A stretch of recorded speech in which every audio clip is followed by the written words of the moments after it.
Alright, what is up YouTube? Today we're going to be reviewing the Volvo S60 B5 mild hybrid. So let's get out and take a quick walk around the outside of the car.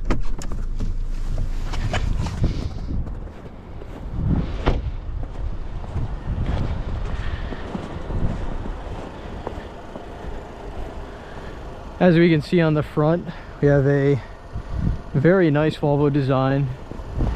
The front camera, which is used for the pilot assist software.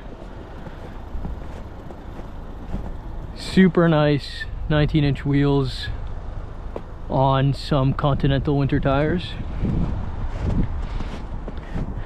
And that classic Volvo back end. And this is the all-wheel drive variant. Let's take a look at the trunk. This is the mild hybrid system, so you have a little bit of a shallower trunk, but it's very wide.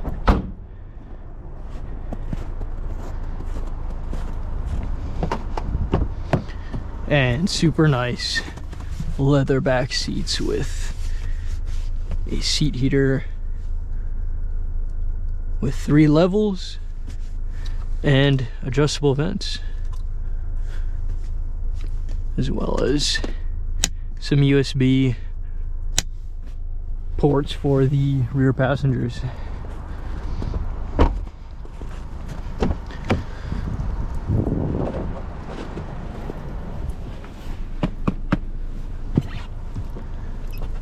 We also got the Harman Kardon sound system. Some really nice leather seats, also with 3 different heatable modes, as well as the ventilated seats as well, which is super nice. We have a Android infotainment system, which is super responsive. What I really like about it is it's integrated very well into the dashboard. And I've been driving this car for over a week now and have had no issues whatsoever. Very nice main console area, as well as a decent sized storage compartment and glove box as well. Leather steering wheel, leather seats, and overall I would say the design of the interior is very minimalistic, Scandinavian, and sort of IKEA-esque. Let's go for a drive and see what it's like to drive the Volvo S60.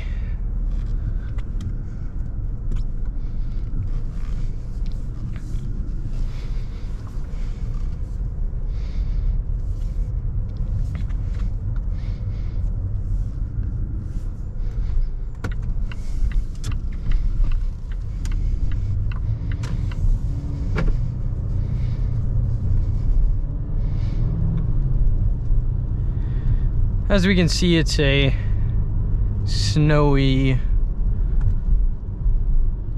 evening in Toronto.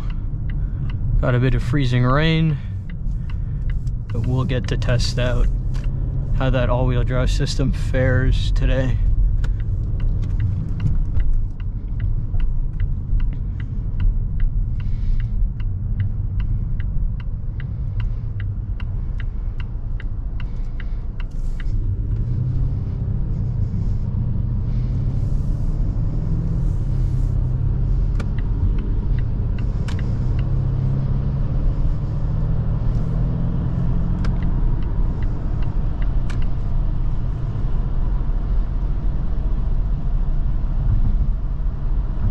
So first I'll talk about what I love about this car. And what I have to say about it is, love the interior. It's very comfortable, It's not overly complicated. It's very aesthetically pleasing, and everything is just easy to find. Often the climate controls can be difficult to adjust in a car with a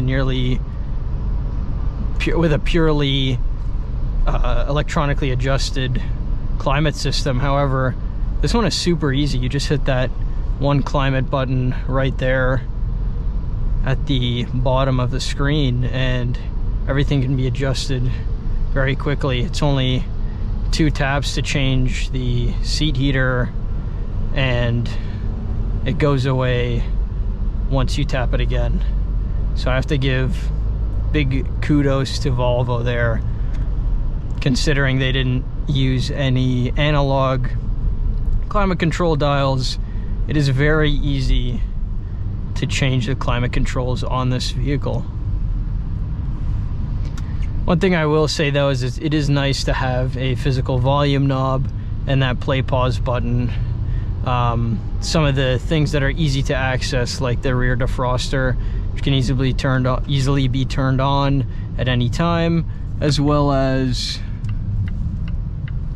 the front defroster right there.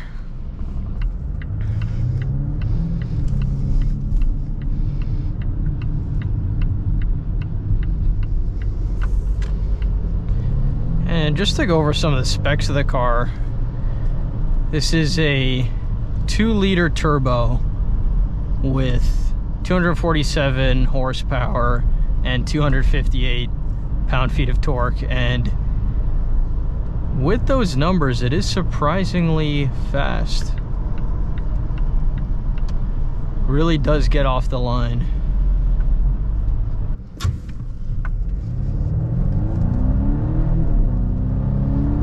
Ah, there we go. Those electric motors really do help give a little bit of boost there, and it can be fun to drive even on wet roads. We still get good traction with the all-wheel drive system. Now, of course, I do have winter tires on this vehicle. I would not suggest driving on Canadian winter roads without proper winter tires, even with an all-wheel drive system.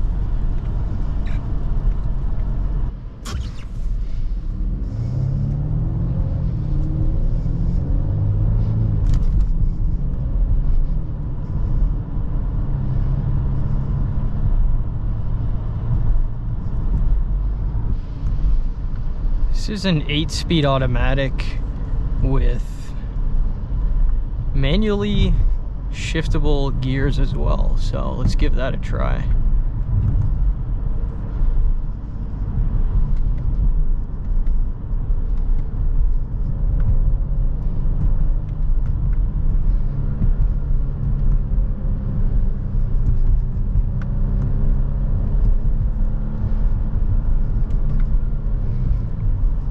And you can see down here, we sort of shift these gears by moving the shift lever left and right.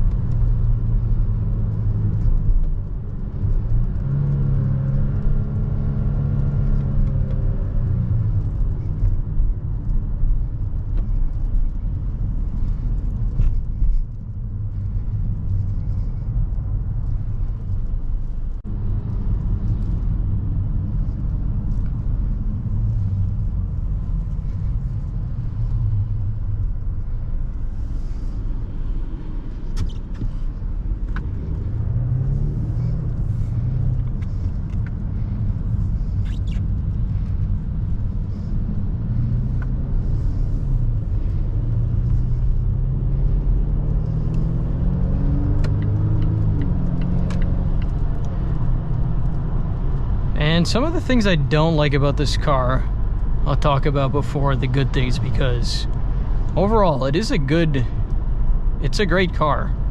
I'm a fan of it, but some of the things I don't like with this hybrid system, there are no driving modes. And the issue with that is we can't turn the auto stop start system on or off on this particular model, which can be annoying at times. I'm not a fan of that system, and a lot of people don't like it too much. For me, I find when I'm coming to a stop, it causes a little bit of jerk in the vehicle, which can be somewhat uncomfortable.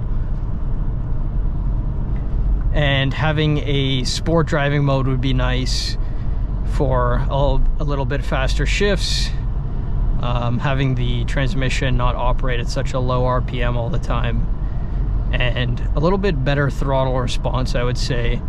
Sometimes it can feel like it's a little slow.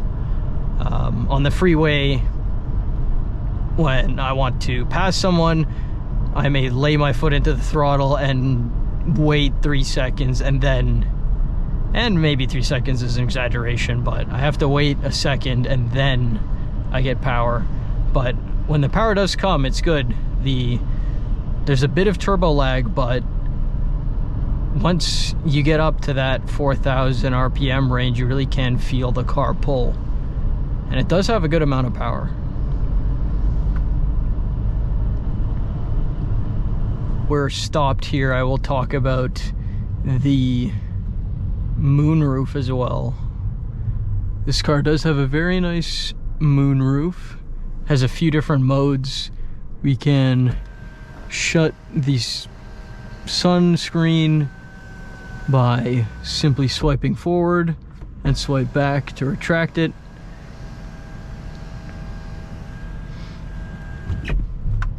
We can also press once to get the small opening just to get some airflow in. If I go ahead and close that, we can also fully open the moonroof, and we'll see it open up fully. But as it's raining, I don't want to do that, so I'll close it. It is winter, which is not the best time to open up the moonroof.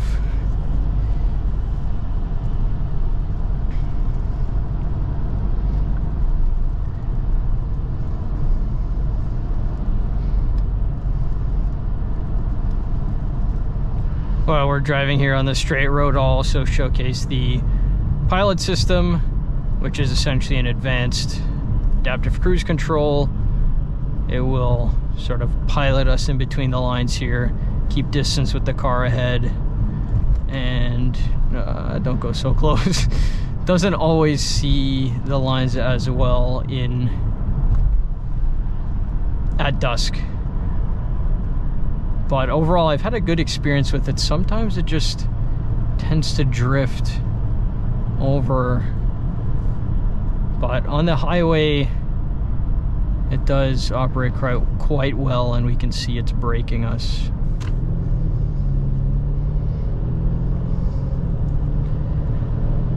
But let's talk about what I really love about this car. And it's a couple of things. One, the traction in winter is very good. The all-wheel drive system is responsive. I drove this car in a few snowstorms that we've had up here in the Toronto area, and it had very good traction, especially considering the low profile tires. One thing to say about this as well, given the low profile tires, is the suspension is really good. It really does absorb those potholes and still feels pretty sporty in the corners here.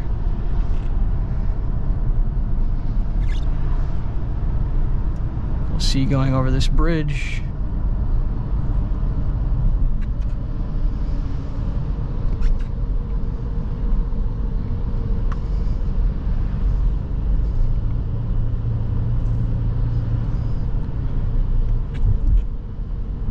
There's very little wafting of the suspension over bumps. it will just absorb the shock immediately. You'll feel it, and then it's gone, which is great. And considering that tires on this car have such a thin sidewall, you really don't feel the bumps in this car. Along with the suspension, the steering is great. It's light, but it's not too light. You get feedback from the road still. I've driven some older Hondas, like the 2015 Honda Accord and the Toyota 4Runner, the 2022 Toyota 4Runner, and the steering is just very numb in both of those cars. In this car, you really do get that feedback from the road that you want, but at the same time, the steering isn't too stiff. It's not impossible to steer the car. It's quite light and it's accurate, which is great.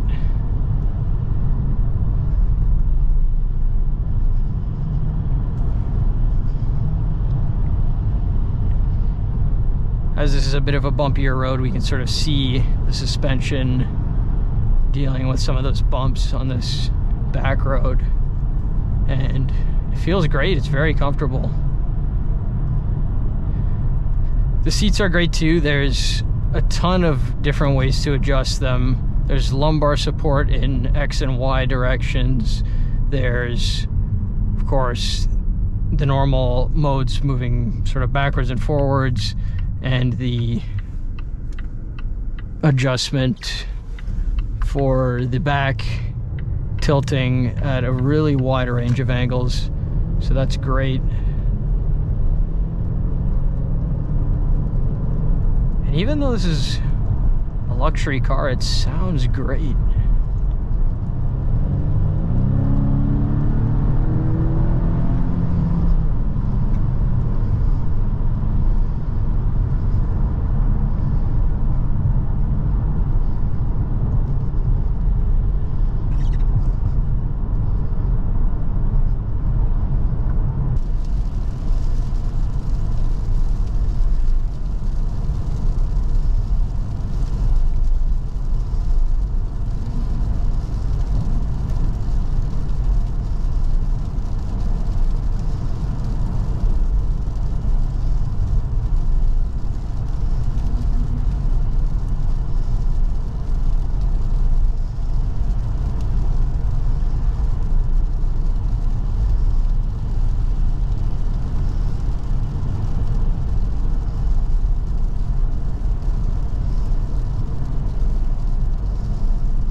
As we get up to Rattlesnake Point here, one other thing I do want to mention about this car is that surprisingly the noise isolation is not as good as I expected it to be on a vehicle of this class, sort of in the luxury segment.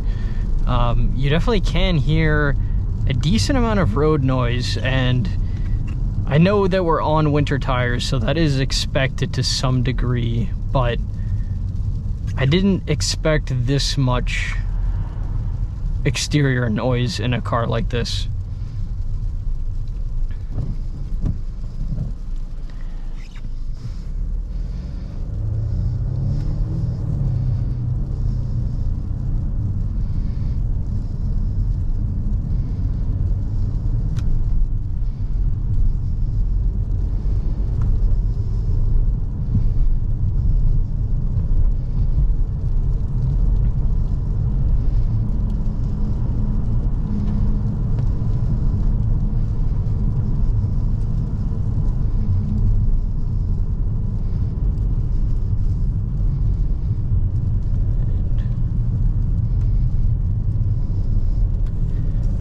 We get to test what that four-wheel drive system can do.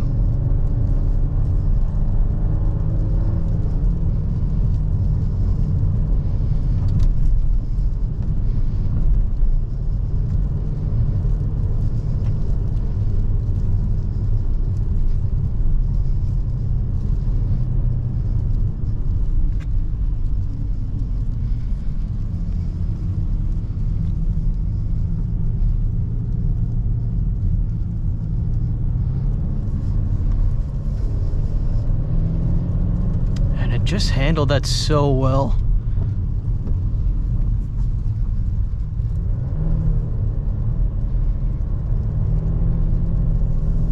Not getting any slipping at all. Mind you, the roads are salted, but